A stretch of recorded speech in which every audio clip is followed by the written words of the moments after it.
Aleluia! Boa noite ou boa tarde, o que é? Boa tarde, gente bonita! Aí vocês têm que responder, boa tarde. Ah, tá, obrigada. Senão eu ia achar que vocês não eram bonitos, entendeu? Essa é a nossa saudação aí em Juí, né? Boa noite, gente bonita, bom dia, gente bonita. Porque a gente crê no poder das palavras. E se um dia vocês tiverem a oportunidade de estar lá, vocês podem ver e comprovar o antes e depois, vocês vão ver que a palavra tem poder. Gente, que alegria estar aqui com vocês mais uma vez. Ontem a gente teve um tempo aqui com as mulheres e foi muito precioso estar nesse ambiente juntas e ser ministradas juntas pelo Senhor. Fico muito lisonjeada com esse convite estendido à minha pessoa. Hoje eu tô com o coração aqui junto com vocês, como corpo de Cristo, que tá rolando também culto lá em Ijuí. Algum gaúcho aqui? Ah, tem uma gaúcha, eu lembro de ti ontem. Só ela, gente, não tem nenhum gaúcho? Mas alguém conhece Rio Grande do Sul? Ah, vale a pena conhecer, é muito bom, muito bom. E estou aqui então não só representando a mim, mas a minha casa, a minha família, a nossa igreja, que é profundamente abençoada por aquilo que vocês carregam também. O Brisa já esteve lá muitas vezes ministrando, trabalhando com a nossa equipe de louvor, trazendo esse coração de adoração, fundamentando isso. Isso foi tão precioso, porque Deus... Ele gerou algo muito genuíno e precioso na nossa casa através daquilo que vocês carregam. Eu admiro não apenas o ministério da Poema, mas existem muitas mulheres, hoje em especial o Dia da Mulher, existem muitas mulheres que ministram vidas através de um microfone, de um palco, de uma plataforma. Mas existem aquelas que ministram com a sua vida. A sua vida se torna uma mensagem. E eu queria dizer, amiga, muito obrigada, porque você é essa pessoa que não apenas está derramando o que você carrega, mas ministra o meu coração com a tua vivência. Então, muito obrigada por isso. Eu te amo. E eu sou muito feliz por ter essa conexão. Gente bonita, abram a Bíblia de vocês no livro de Efésios, capítulo 4.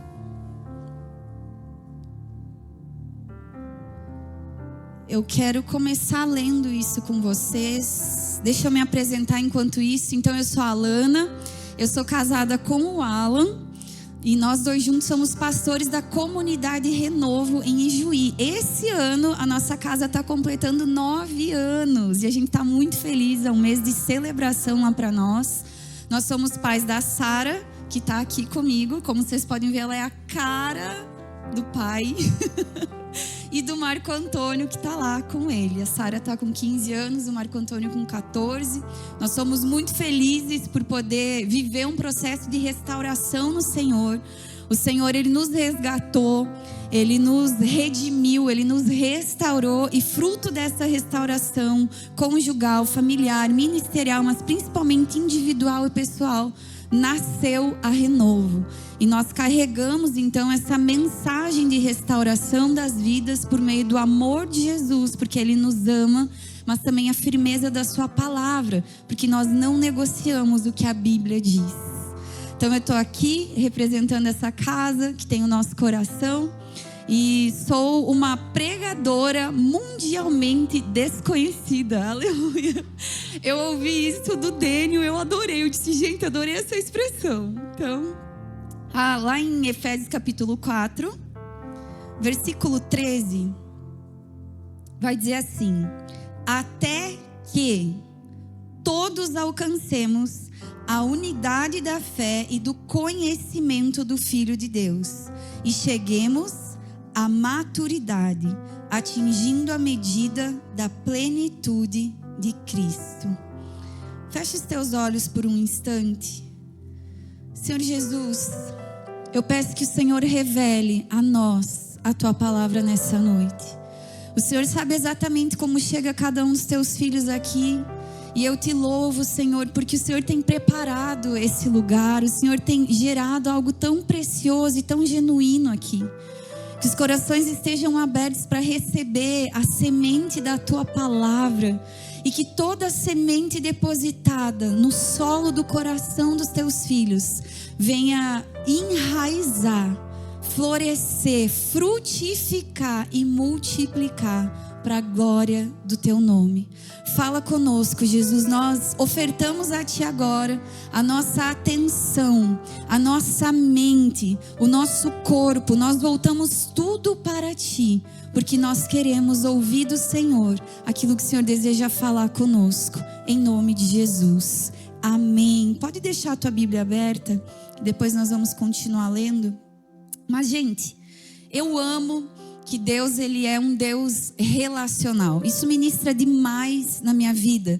Deus, Ele é um Deus geracional que conecta gerações, porque Ele é um Deus extremamente relacional. A gente vê isso por meio da Trindade, a unidade entre Deus Pai, Deus Filho, Deus Espírito. E a palavra nos diz lá em Gênesis que Deus, Ele nos criou conforme a sua imagem e semelhança. Então, quando Ele criou o ser humano, Ele nos dotou de maneira integral, corpo, alma e espírito. Dá um cutucão aí na pessoa que está perto, vê se ela é de matéria, se ela tem um corpo de verdade. Diz assim: nossa, que bom que você está aqui, eu estou feliz com a tua presença. Vê se ela tem emoção, se ela tem uma alma que se anima, que fica feliz. E tem espírito. Então, nós somos dotados disso. E Deus, Ele é um Deus relacional e nós fomos projetados para os relacionamentos. Ele nos projetou dessa forma. Se a gente for olhar rapidamente, Adão, quando foi criado, ele tinha as suas necessidades espirituais supridas na sua comunhão com Deus. Ele tinha livre acesso ao Pai. Ele tinha as suas necessidades físicas, corporais, suprida através do alimento, através talvez de uma saúde total. Imagina a plenitude de vida que Adão desfrutava. Ele devia ter um shape, devia estar tudo em ordem. Mas a gente vai ver que para que o relacionamento pudesse acontecer, para que as suas emoções pudessem ser supridas, Deus cria outra pessoa, porque essas necessidades emocionais e intelectuais trazem esse senso de pertencimento, elas geram sentido. Nós fomos projetados para os relacionamentos. Só que, gente, se a gente for olhar desde o início, a gente vai ver que ao longo da palavra, no Novo Testamento tem mais de 50 partes assim, mas ao longo da palavra a gente vai ver do início ao fim o quanto Deus indica e o quanto Ele expõe essa necessidade de se relacionar e o quanto Ele traz ensino e instrução a respeito disso. Só no Novo Testamento a gente vai ter mais de 50 passagens. Amem-se uns aos outros, perdoem-se uns aos outros, sejam suporte um dos outros. Às vezes a gente, nossa, tá mandando eu suportar o irmão, aí eu faço uma força para suportar, para aguentar, mas tá falando de ser suporte, tá falando desse lugar relacional pelo qual nós fomos projetados para viver. Por quê? Porque uma espiritualidade bíblica, ela é profundamente comunitária. Deus, Ele não forma apenas indivíduos. Deus, Ele forma um povo para a sua glória. Amém? Só que se por um lado, os relacionamentos, eles são tão importantes, e eles nasceram do próprio Deus, e Ele mesmo nos projetou para viver isso, a gente vai ver que não é tão fácil assim se relacionar. Ou tem algum alecrim dourado aqui que eu não sei? A gente não é facinho, né, gente? Socorro! E a gente vai ver que logo no início, gente, no paraíso, deu B.O. Assim que o pecado entra em cena, a gente vai ver já dando o primeiro conflito entre Adão e Eva. O medo, a vergonha faz eles fugirem. A acusação começa a acontecer porque a gente projeta para fora. Aí de repente, já no início, gente, 2 irmãos. E já acontece um assassinato na Bíblia. Isso é algo chocante. Vocês conseguem perceber a profundidade que existe nos relacionamentos? Isso nós precisamos ter em mente, porque a gente percebe que aquilo que foi projetado para nos abençoar e para trazer sentido à nossa existência, por causa do pecado, agora tem o poder de nos machucar, de nos ferir e de nos destruir. Quantos aqui já foram feridos e machucados nos relacionamentos? Quantos aqui já feriram e machucaram pessoas nos relacionamentos? Essa é uma verdade. Em algum momento da nossa caminhada, nós vamos ser feridos e machucados, e nós vamos ferir e machucar outras pessoas. Palavras, situações, posturas, vivências dolorosas. Só que isso não tem o poder de anular a bênção que há nos relacionamentos. O Senhor, Ele quer despertar uma igreja que compreende esse lugar, para não viver isolado numa individualidade, mas que aprende a ser corpo de Cristo. Em nome de Jesus, que o Senhor possa encontrar esse lugar em nós. E quando eu olho para Jesus, eu vejo nele o nosso maior exemplo de alguém que era livre, alguém que era extremamente saudável para se relacionar. Ele era funcional nos relacionamentos. E Jesus, ele foi essa pessoa que soube se relacionar com todos, independentemente de como agiam com ele. É ou não é verdade? Jesus foi ferido, Jesus foi rejeitado, Jesus foi acusado, Jesus foi traído, mas ele permaneceu sendo o mesmo. Porque Jesus era livre para se relacionar. Ele não se isolou, ele não se fechou, ele não se vitimizou, ele não se vingou. Ele amou. Por que Jesus era livre? Porque Jesus era maduro.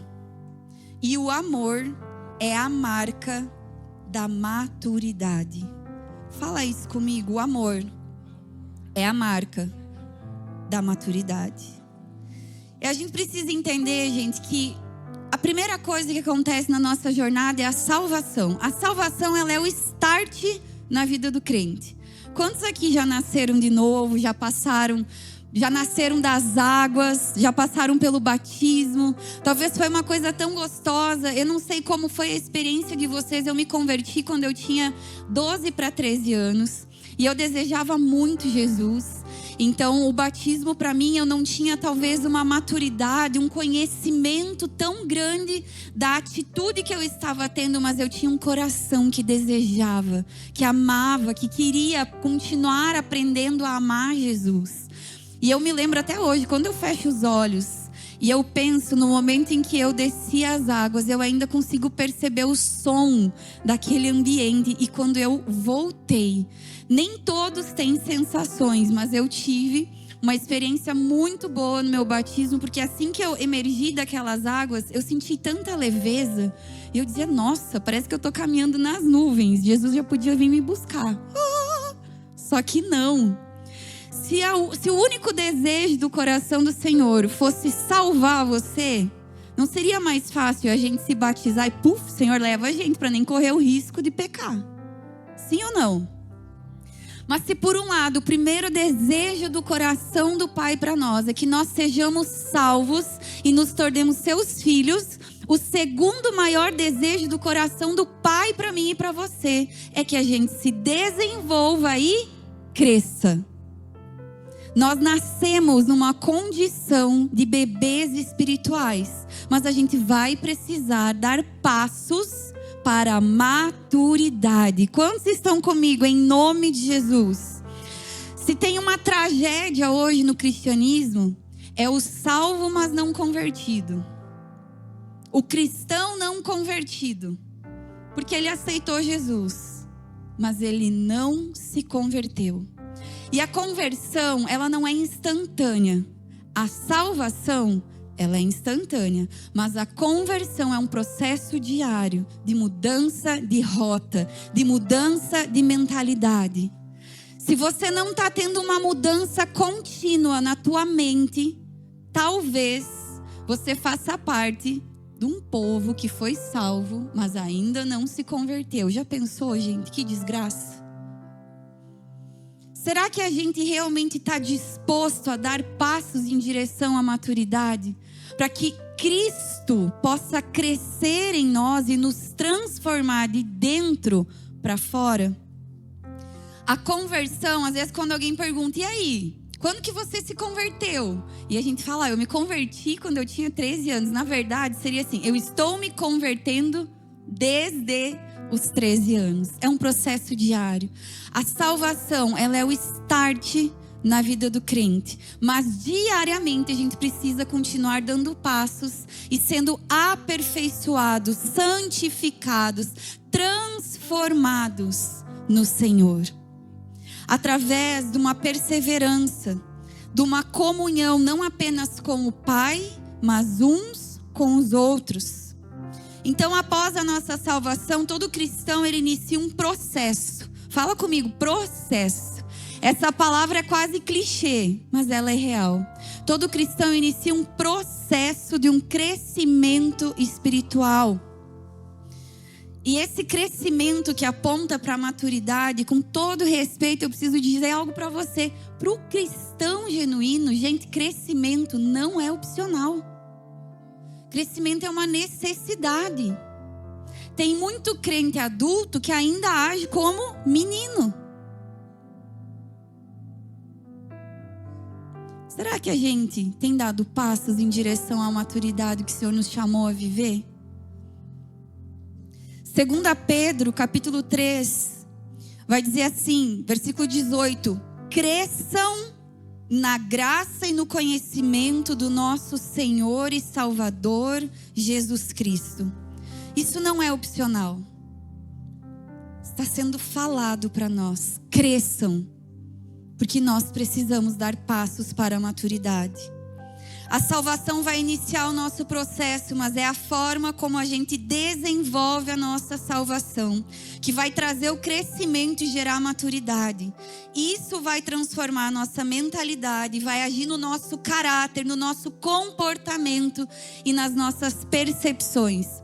Sabe, às vezes tem algumas pessoas que conhecem Jesus, que aceitam Jesus, que se batizam, que vêm para a igreja, mas depois começa a sentir algumas coisas e pensa que essa mudança seria instantânea. Eu já tive que atender pessoas que chegaram assim, eu aceitei Jesus, eu me rendi, mas ele não tirou minha vontade de fumar cigarro. Ele não me tirou a vontade de beber. Como se isso fosse automático. Persevere, continue, cresça, amadureça, porque é esse processo que vai nos transformando, que vai nos libertando. Não se frustre, talvez com as vezes em que você avançar 5 passos para frente, talvez dar 3 passos para trás. Continue, não pare, continue. Tem uma coisa que nós declaramos muito, que faz parte da nossa essência, do DNA da nossa casa, é: Deus, ele não é honrado apenas nos nossos acertos. Deus é honrado nos nossos consertos. Continue, acerte, conserte, mas não pare. Amém? Precisamos crescer, mas amadurecer é uma escolha. Ela não é automática. Nós temos essa necessidade e a Bíblia, ela vai ilustrar, tem tantos exemplos, eu quero citar alguns aqui, de homens e mulheres adultos que tinham vida com Deus, mas que demonstraram, que revelaram imaturidade, apesar de conhecer a Deus. Um clássico, Sansão e a sua impulsividade, um homem extremamente forte, usado por Deus, mas emocionalmente imaturo, levado por paixões e desejos da carne. Jonas e a sua fuga, o seu egoísmo. Ao ser chamado para pregar arrependimento em Nínive, ele foge por medo, por teimosia. E depois, quando ele vê Deus agir, quando ele decide obedecer, ele ainda se irrita diante da misericórdia que Deus demonstra com aquele povo. Esaú e a sua busca por uma satisfação imediata e momentânea. Ele se move por uma necessidade, desprezando uma promessa futura. Quantas vezes, por uma imaturidade, a gente negocia aquilo que não deveria ser negociável para nós? Rebeca e a sua manipulação. Gente, eu fico impressionada com Rebeca. Hoje é dia da mulher, né? A mulher, ela tem uma capacidade impressionante para manipular. Que o Senhor encontre em nós um coração aberto, exposto, para que Ele possa revelar onde estão essas raízes de manipulação e poder tirar essas raízes de lá e colocar Ele no lugar disso. Mas Rebeca, ela não confiou o suficiente em Deus e decidiu tomar o controle da situação, agindo por conta própria, de forma injusta e desonesta. Ela causou divisão dentro da sua própria casa. Jacó, o seu filho amado, teve que vazar, correr. Esaú ficou perturbado. Glória a Deus, que lá na frente, se você for acompanhar a história de Jacó, o próprio Deus fala com Jacó e diz: volta para a terra dos teus pais, dos teus parentes, e eu estarei com você. Por quê? Porque um erro não podia ser só empurrado com a barriga. Jacó fez um conserto necessário, relacional. Existe um poder e uma bênção nos relacionamentos, amém? Quantos estão comigo? Tem algumas características muito comuns da imaturidade, e eu falo isso não num tom de acusação, porque, para falar a verdade, gente, todos nós carecemos amadurecer em áreas diferentes da nossa vida. Todos os dias a gente está aprendendo alguma coisa, mas tem algumas características que são muito reais. Quando nós ainda estamos nesse processo de nos firmar e avançar e crescer, agir por impulso, sem refletir naquilo que fala, naquilo que compra, no consumismo, sem considerar consequências. Isso é uma característica de uma imaturidade. Ser extremamente reativo. Será que você é reativo diante das coisas que acontecem, diante de coisas que chegam até você? Ou você consegue ponderar e agir ao invés de sair reagindo? Lembra que o nosso principal exemplo, o nosso padrão é Jesus, o Cristo? Como era a postura de Jesus diante disso? A fuga da responsabilidade. A gente sempre tem a tendência de buscar um caminho mais fácil, de projetar a acusação para fora. A gente não consegue lidar com pressão. A gente se vitimiza, a gente sempre tem que encontrar alguém para culpar, ou uma situação, ou uma circunstância, não assumindo a nossa autorresponsabilidade. A inconstância é uma marca, é uma característica da imaturidade.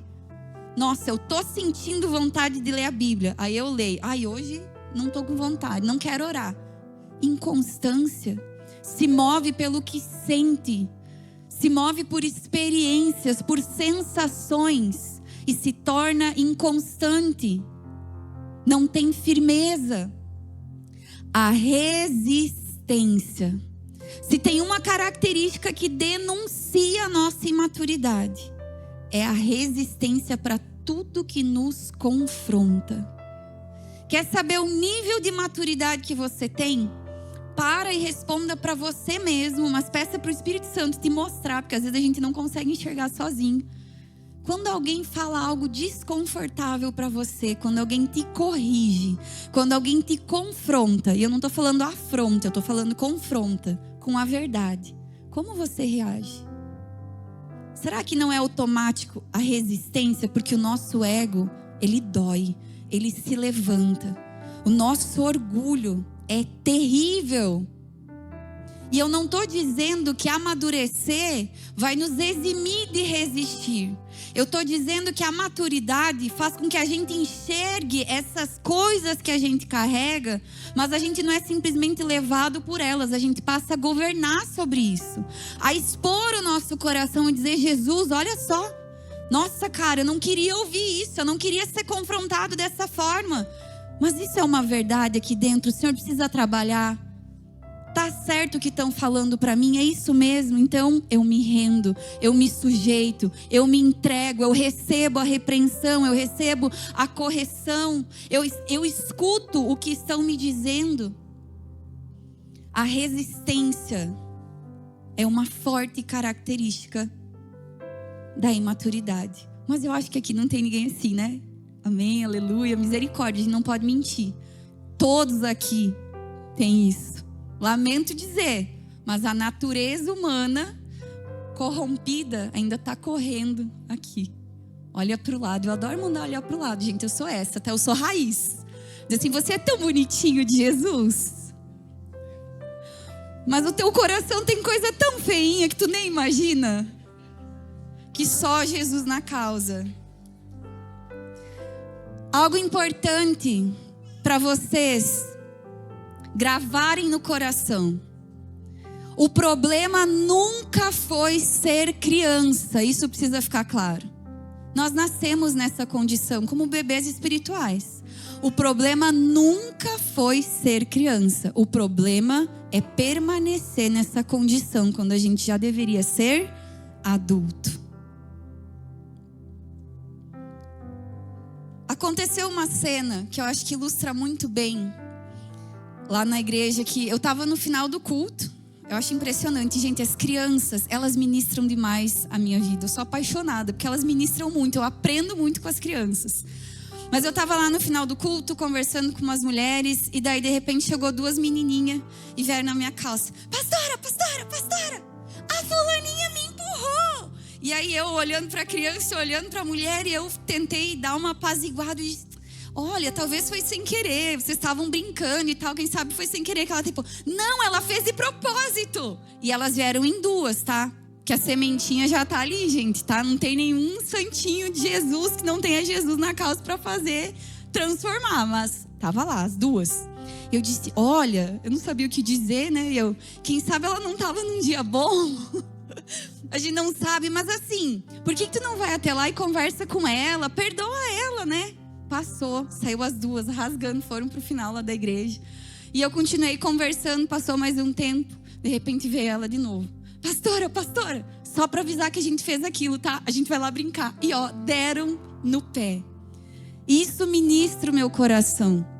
Por que uma criança tem uma facilidade de se relacionar, de ajustar, de reconciliar? E nós que muitas vezes já temos uma maturidade, somos tão tomados pelo nosso orgulho que resistimos a esses processos. 1 Coríntios 3, versículo 1 e 2, diz assim, irmãos, se atentem a isso, irmãos. Paulo estava falando para crentes em Cristo Jesus. Não pude falar a vocês como a espirituais, mas como a carnais, como a crianças em Cristo. Dei a vocês leite, não alimento sólido, pois não estavam em condição de recebê-los. Tampouco agora estão. Olha que interessante, irmãos. Ele estava falando para aqueles que já haviam nascido de novo. Aqueles que já tinham uma filiação estabelecida. Mas aí ele cita um termo, ele diz assim, eu não posso falar a vocês como espirituais, mas como carnais. Sabe o que isso significa? Que aqui existe uma categoria daqueles que já têm Cristo na sua vida, daqueles que já têm uma filiação estabelecida, daqueles que já foram salvos e nasceram do Espírito e agora deveriam se tornar espirituais, porque eles são guiados pelo Espírito de Deus. Mas Paulo não está dizendo aqui que ele está falando com pessoas naturais, que ainda não tinham Cristo. Ele está falando, eu não consigo falar com vocês como a pessoas espirituais, porque ao invés de vocês serem espirituais, guiados pelo Espírito, vocês são carnais. Ou seja, vocês foram salvos, mas vocês são guiados pelos impulsos da sua carne. Será que se Paulo estivesse entre nós hoje, ele falaria conosco como a espirituais? Às vezes, assim como eu, talvez você pensa, nossa, meu sonho seria viver na igreja primitiva. Eu já pensei isso muitas vezes, eu preciso compartilhar isso com vocês. Porque Jesus teve que trabalhar meu coração podre. Mas sabe aquela coisa que a gente diz assim, nossa, Eu queria mesmo era viver na igreja primitiva, era tudo mais simples, era tudo tão verdadeiro, não tinha essas church, não tinha essas coisas todas voltadas para o homem, as pirotecnia. Com certeza você já ouviu alguma coisa do tipo, inclusive eu curto demais isso que eu estava falando para o Brise e para a Larissa, que eu adoro esse ambiente mais claro. Eu adoro a gente poder ter toda uma estrutura para poder transmitir com qualidade, com excelência, para acolher. Mas sabe, se um dia tudo isso aqui ruir, a igreja de Cristo vai permanecer. Porque Cristo é o fundamento. E a estrutura, ela serve ao propósito da igreja, mas a estrutura não é a igreja de Cristo. Ela serve ao propósito, e que bom que hoje nós temos condições para poder transmitir, levar a mensagem, ter um bom ambiente para isso. Mas eu por muitas vezes desprezei a igreja de Jesus, porque eu queria viver na igreja primitiva. Quem aqui também já pensou isso? Nossa, eu queria mesmo era viver na igreja primitiva, porque era tudo diferente. Mas deixa eu falar algo para você. Esse texto que a gente leu, o contexto dessa igreja acontece em Corinto. E Corinto era uma rota comercial, uma cidade extremamente movimentada. Ela tinha muitos estrangeiros, rolava muito dinheiro, tinha muitas ideias, ideais e influências. Era uma cidade altamente sexualizada, havia muito paganismo, havia aqueles cultos com prostituição. Ela era extremamente sexualizada, libertina. E ela tinha baixíssimos valores morais. Corinto era um lugar conhecido por ser um lugar de libertinagem, de ostentação e disputa. E é nesse cenário que Paulo então vai e começa a estabelecer uma igreja. E cerca de 1 ano e meio, Paulo fica ali com aqueles crentes, ensinando, trabalhando, discipulando uma comunidade. E ali se formou uma igreja muito peculiar. E isso eu acho lindo. Ela tinha muita diversidade, ela tinha muitos contrastes. Porque tinha judeus e tinha gentios, tinha ricos e tinha pobres, tinham pessoas muito cultas e tinham pessoas mais simples. Sabe aquelas pessoas muito inteligentes que quando a gente vai conversar, a gente chega até a ficar meio assim, nossa, tô me sentindo nada. Melhor eu ficar quieta para não passar vergonha. Ou às vezes quando a pessoa é mas tão inteligente que a gente percebe que ela faz um esforço para descer no nosso nível e falar de um jeito que a gente vai entender. E Corinto era esse lugar que tinha vários contrastes, vários tipos de pessoas, havia muita diversidade. Só que eles carregavam, gente, uma característica muito forte que eu acho incrível. Eles tinham um nível de manifestação espiritual muito grande. Eles eram a igreja do Xaramanaia. Era onde Deus se manifestava, onde anjo nadava de costa, onde tinha fogo, todos os dons. Meu Deus, era muito poder naquela igreja. Quem aqui é do manto? Nossa, eles sentiam um arrepio, gente. Sabe aquele arrepio? Aí como é que é? Se é de baixo para cima, é do diabo. Se é de cima para baixo, é de Jesus, não é assim? A igreja de Corinto vivia a manifestação sobrenatural do poder e dos dons. Tanto é que Paulo tem que chamar eles e exortar eles a respeito do falar em línguas. Porque estava bagunçando tudo. Tamanho era a manifestação sobrenatural de Deus. E eu oro para que você não apenas veja, mas para que você vive, experimente e derrame sobre outras pessoas a manifestação do Espírito. Mas posso dizer algo para você? Isso não os tornava maduros. E é por isso que Paulo passa a trabalhar, a discipular, a ensinar, a organizar. Porque existe um risco da gente ser espiritualmente expressivo, mas espiritualmente infantil. Aquela igreja vivia divisões e partidarismo. Eles brigavam por líder favorito. Sabe aquele favoritismo? Ai não, eu gosto quando a fulana canta. Não, eu gosto quando o ciclano prega. Ai, hoje não é o fulano que vai pregar, eu nem vou no culto. Ai, eu gosto quando o fulano me discipula. Se não for a Larissa para me discipular, também nem quero. Favoritismo, divisão, partidarismo. Havia muita imoralidade sexual tolerada. Gente, pecado continua sendo pecado. Eu sei que a gente vive num nível absurdo de depravação e que o nosso coração é tentado a muitas coisas, mas Deus continua sendo santo. O que os teus olhos têm visto? O que as tuas mãos têm tocado? O que o teu coração tem desejado? Que você perceba isso, não para ser condenado, acusado, mas para expor diante do Senhor e permitir que Ele libere um toque de vida, libertador, de transformação, para que você possa continuar crescendo para a glória dEle.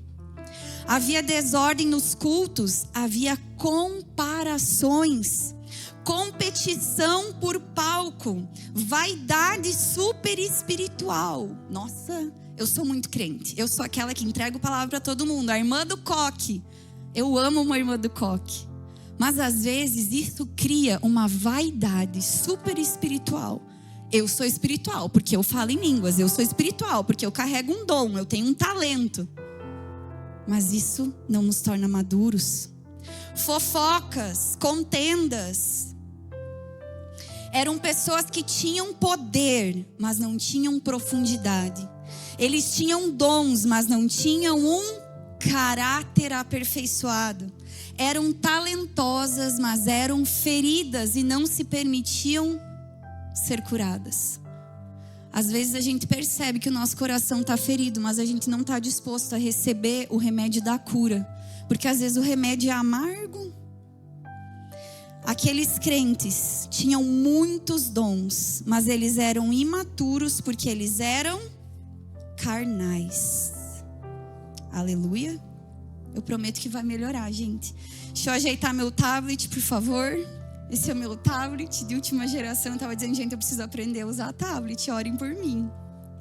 Mas é nesse cenário, então, que Paulo escreve a eles para organizar, para purificar aquela igreja que estava se formando.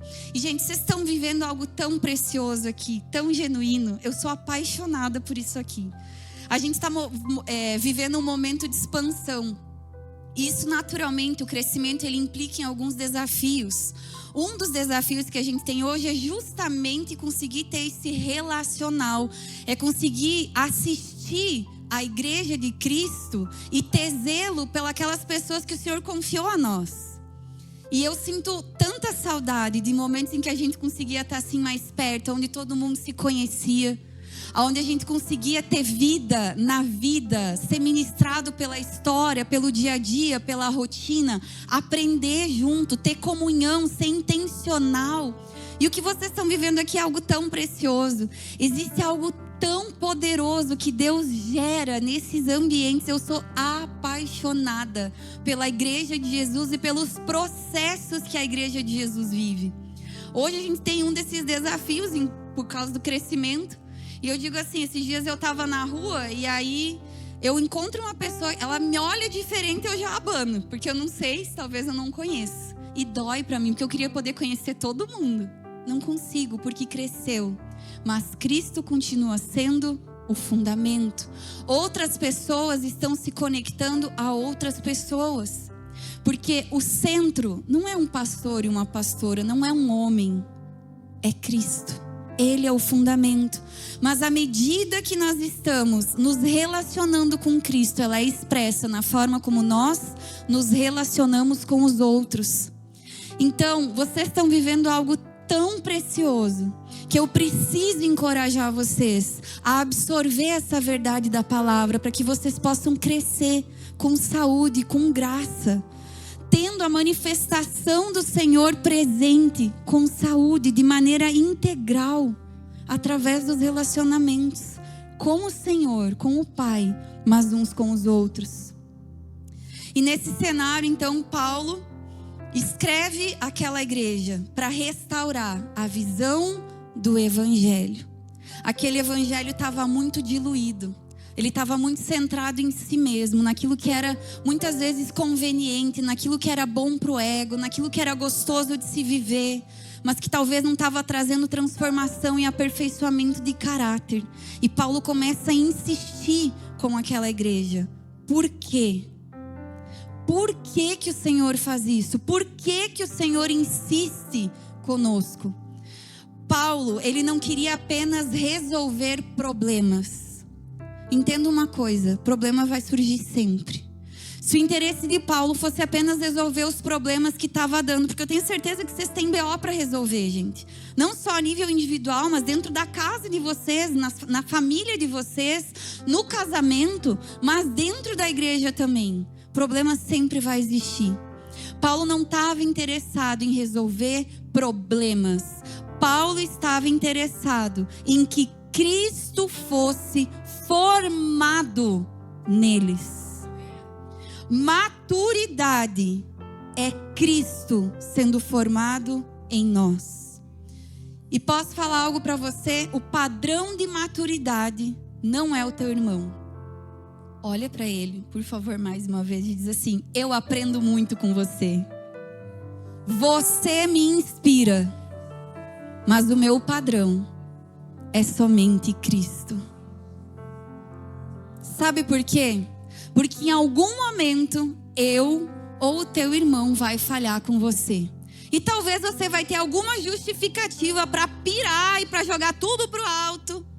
Mas quando você olha para Cristo, Ele é o teu padrão. Ele puxa os teus pés, o teu coração, a tua entrega para o lugar certo. Gálatas 4,19 diz: meus filhos, novamente estou sofrendo dores de parto por sua causa, até que Cristo seja formado em vocês. O Evangelho, ele nos encontra na condição de bebê quando nós nascemos de novo. Mas ninguém é salvo para permanecer igual. O perigo de não amadurecer é a gente desperdiçar, é a gente jogar fora os movimentos que Deus está fazendo. Não somente a nível comunitário, mas também a nível individual. Porque existem movimentos que o Senhor vai promover individualmente na vida de cada um de vocês. Existem estações que cada um aqui está vivendo de forma diferente. E não adianta você querer comparar a estação do teu irmão com a tua. Aprenda a discernir a tua estação para que você possa corresponder com o movimento próprio que Jesus está fazendo em você. Com aquilo que está gerando o teu crescimento. Não resista a isso. Mas também existem estações comunitárias, movimentos comunitários, como aquele que está acontecendo nessa casa.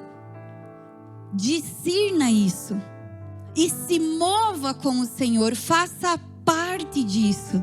E lembre que a essência de uma espiritualidade bíblica é profundamente comunitária. Não seja um crente carnal. Pare de repetir ciclos. Pare de confundir sensação com direção, por não saber discernir, por se negar a crescer.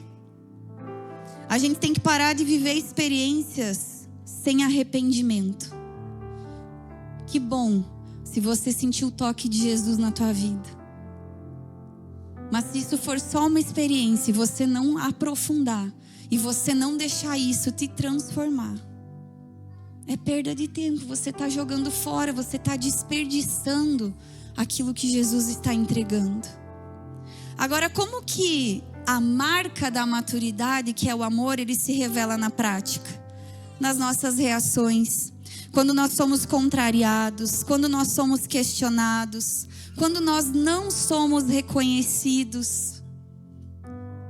E eu não falo só a nível de ministério, de igreja. Dentro de casa. Nossa, eu faço tudo nessa casa e eu não sou valorizada. Porque existe relacionamento conjugal. Existe relacionamento entre pais e filhos que precisam ser tocados e restaurados através do amor. Um amor bíblico e verdadeiro que abre mão de si mesmo, dos seus direitos e aprende um caminho de humilhação que nos conduz à restauração.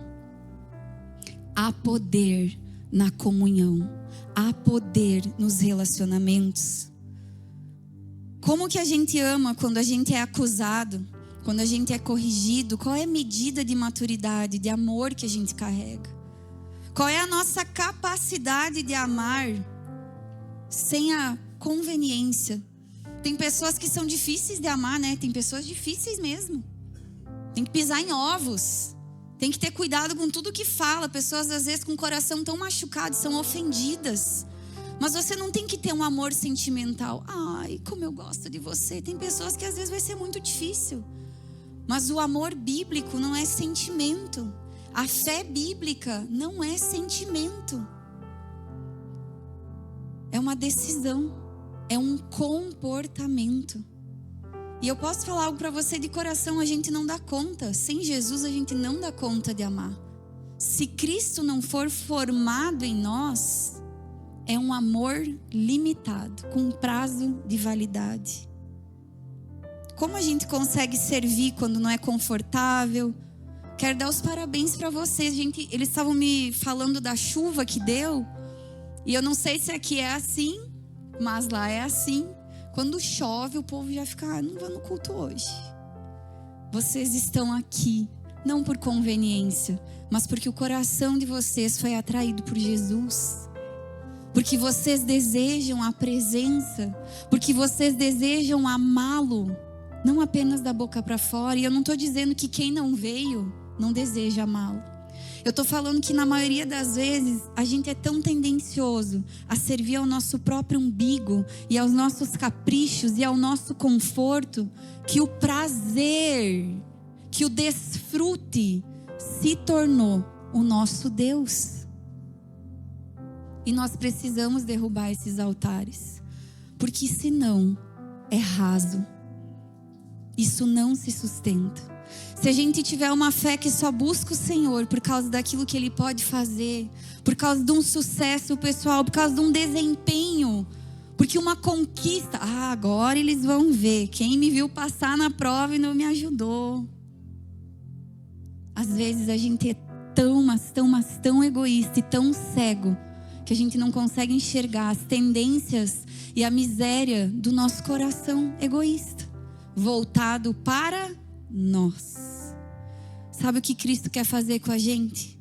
Voltar o nosso olhar para Ele e a partir dele olhar para o lado. Entender que o mundo não gira ao redor do nosso umbigo. Eu falo isso com muito temor e zelo. Eu não estou aqui para ferir o coração de vocês.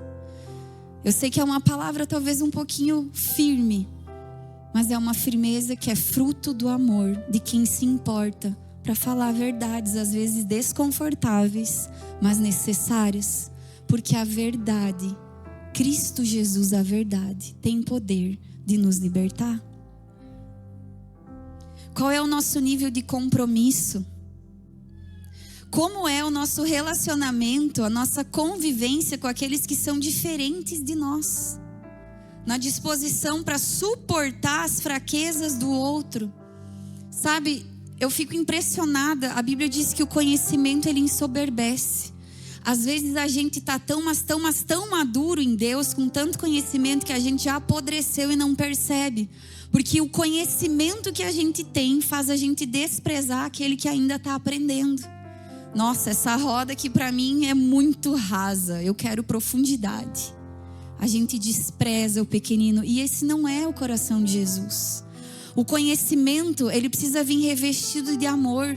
Porque a porção que eu recebi, a profundidade que eu já alcancei, a maturidade que eu tenho, me faz justamente ter esse olhar. Abrir mão de mim mesmo. Jesus fez esse movimento, embora sendo Deus. Ele não se apegou a isso. Ele se fez homem. Ele se humilhou para nos conectar novamente ao Pai. Amor, a marca da maturidade. Às vezes vocês vão ter um irmão que vai passar por uma situação difícil e a tua língua vai coçar para julgar, para acusar, para falar, para comentar. O imaturo, ele tem prazer em expor. O imaturo coça os ouvidos, os dedos, os olhos. Vamos lá no Fuxico Gospel. Vocês viram isso? O imaturo tem prazer de expor. expor. O maduro, ele tem temor, ele tem amor. Não para encobrir o pecado do irmão, mas para cobrir a sua nudez. Porque foi isso que o sangue de Jesus fez por nós. O sangue de Jesus nos cobre, nos purifica, nos limpa. Como você tem amado? Feche os teus olhos, por favor. Pense um pouquinho como eu tenho amado. Qual é o nível do amor que eu manifesto nas minhas atitudes, na minha rotina, nos meus afazeres?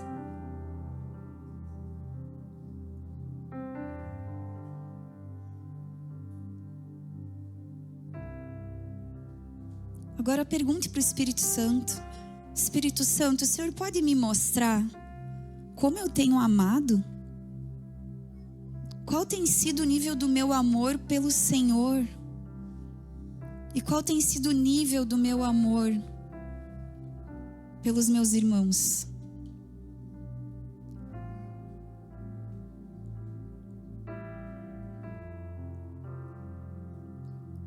Sabe, não se distraia.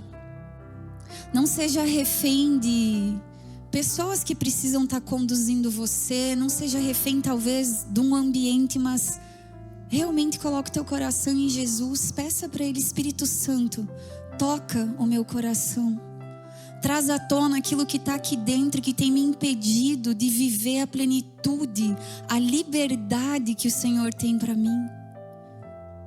Espírito Santo, o Senhor pode me mostrar quais são os impedimentos que eu carrego?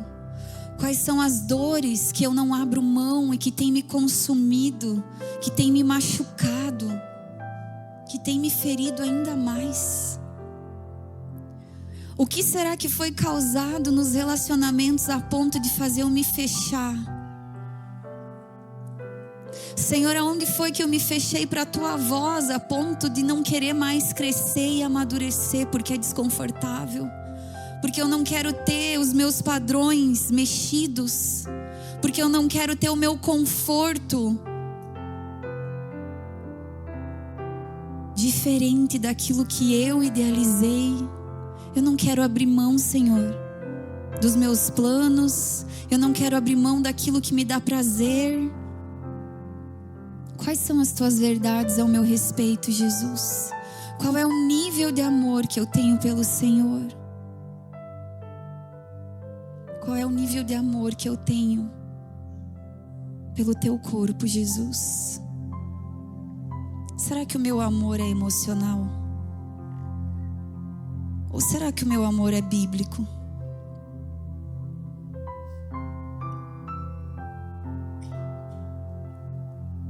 Eu oro, Senhor, para que a gente pare de resistir à Tua voz. Que a gente pare de resistir ao Teu Espírito e aos processos que o Senhor nos introduz para que a gente possa maturar. Senhor, eu oro para que a gente pare de justificar os nossos direitos e os nossos padrões para poder receber o padrão de Cristo. Meu irmão, pare de esperar sentir vontade para amar o Senhor. Aquele que me ama guarda os meus mandamentos. Eu o amarei e me manifestarei. Talvez você está esperando um toque de Jesus e Jesus já está te tocando, mas você está incapaz de perceber por causa da dureza do coração. Senhor, forma Cristo em nós. Efésios capítulo 4, versículo 13. Esse capítulo, Paulo está falando sobre a unidade do corpo de Cristo. E ele vai dizer assim: até que todos, não é para ninguém ficar de fora, o Senhor se importa profundamente com cada um de nós. Até que todos alcancemos a unidade da fé e do conhecimento do Filho de Deus e cheguemos à maturidade, atingindo a medida da plenitude de Cristo. O propósito é que não sejamos mais como crianças, levados de um lado para o outro pelas ondas, nem jogados para cá e para lá por todo vento de doutrina e pela astúcia e esperteza de homens que induzem ao erro. Antes, seguindo a verdade em amor, cresçamos em tudo naquele que é a cabeça, Cristo. Senhor, nós queremos crescer em Ti, em verdade, em amor e uns com os outros. Sabe, a condição de Paulo aqui é que ele estava preso por Roma. Ele estava limitado, ele estava privado fisicamente, e justamente nessa condição ele estava ensinando à igreja como viver uma liberdade espiritual plena, verdadeira, como viver uma maturidade relacional. Vou pedir para o louvor cantar uma canção enquanto vocês deixam realmente o Espírito Santo falar o coração de vocês. Eu tenho uma impressão de que o Senhor está trazendo ao coração de alguns aqui lembranças de pessoas que feriram, que machucaram, e que vocês precisam nessa tarde, nessa noite, liberar nas mãos do Senhor, porque isso tem travado, impedido você de receber talvez até mesmo a cura que você tem buscado, até mesmo resposta de oração, de clamores que vocês têm feito. E ao mesmo tempo em que eu tenho essa impressão de que o Espírito Santo está trazendo pessoas que precisam ser liberadas na presença dele essa noite, eu também percebo que o Espírito Santo tem trazido pessoas ao coração de alguns, para que haja um movimento de pedir perdão. Ontem à mesa, depois do nosso encontro aqui, eu citei uma frase que eu aprendi e que eu sou muito grata. Eu levo essa frase no meu coração. Eu aprendi com o pastor Cris Batiston e diz assim: a humilhação é o presente que Deus dá para todo filho orgulhoso que Ele ama. Sabe esse processo às vezes que Deus precisa aprofundar em nós da humildade? De ter esse coração humilde, doce, que talvez não vai sentir vontade, não vai ser nada confortável, mas vai fazer um caminho de volta para dizer: meu irmão, eu quero te pedir perdão porque eu te feri, eu fui duro, porque eu falei tal coisa, eu espalhei alguma coisa. Eu quero dizer que eu estou com saudade, mas eu quero aprender a crescer em verdade e em amor contigo. Você me perdoa? Talvez coisas que aconteceram dentro da sua casa e que você precisa pedir perdão. Algo que nós aprendemos é que o nível de exposição que a gente faz alguma coisa é o nível de conserto. Às vezes tem pais que brigaram na frente dos filhos e os filhos precisam enxergar o pedido de perdão. Eles precisam estar expostos nesse ambiente. Às vezes tem pais que feriram os filhos, mas que não têm pedido perdão por isso. E os filhos estão crescendo sem perceber a importância de consertar, de perdoar, de amar.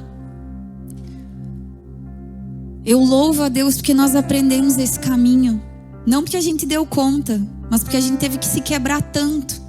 Jesus teve que nos quebrar tanto por conta do orgulho, que a gente simplesmente agora se rende. Senhor, já percebi o orgulho aqui dentro, eu já vou render, por mais difícil que seja. Mas forma Cristo em nós. Tem espaço para Cristo ser formado em você? Porque se você quiser que Cristo apareça, se você quiser que Cristo cresça, você vai ter que diminuir. Feche os seus olhos, por favor. Deixa o Espírito Santo falar com vocês enquanto eles ministram essa canção.